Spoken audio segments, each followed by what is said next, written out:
City India news, महाराष्ट्रातील लोकप्रिय news channel.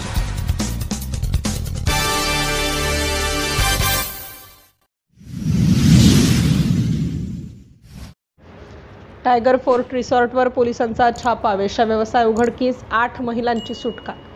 दिनांक 12 फेब्रुवारी 2025 रोजी पहाटे 2:33 ते 7:45 या वेळेत खापा पोलीस ठाण्याच्या पथकाने मौजा टेंभुर्णडोह येथील टायगर फोर्ट इको रिसॉर्टवर धाड टाकत वेश्या व्यवसायाचा पर्दाफाश केला। या कारवाईत 8 महिलांची सुटका करण्यात आली असून 7 जणांविरुद्ध गुन्हा दाखल करण्यात आला आहे। महिला सोनाली शिवकुमार केसरवानी राहणार नागपूर हिच्या जबाबावरून आरोपी अमित संतराम अप्रेजा राहणार इंदोरा नागपूर व संजय आनंदराव धापोडकर राहणार बिनाकीनगर नागपूर या दोघांनी महिलांना वेश्या व्यवसायात ढकलल्याचे निष्पन्न झाले। आरोपींनी महिलांच्या कमाईतून स्वतःचा उदरनिर्वाह चालवला।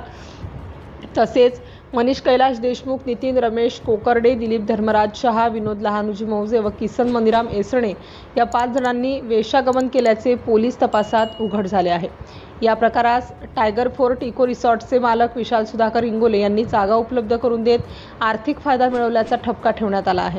सदर प्रकरणात भारतीय दंड विधान कलम 143 सह अनैतिक व्यापार प्रतिबंधक अधिनियम 1956 चे कलम 3, 4, 5 व 7 अन्वये गुन्हा नोंदवण्यात आला आहे। तपास अधिकारी पोलीस निरीक्षक विशाल गिरी यांच्या नेतृत्वात पोलीस उपनिरीक्षक सचिन जंगम, ASI बोरकर, महिला police constable Ingole, police constable Panna, Revatkar व शेख यांनी ही कारवाई केली। ही घटना सावनेरपासून 12 किलोमीटर अंतरावरील टेंभुर्णडोह शिवारातील रिसॉर्टवर घडली। पुढील तपास खापा पोलीस करीत आहेत। सिटी इंडिया न्यूजसाठी प्रतिनिधी राहुल कडू, नागपूर ग्रामीण।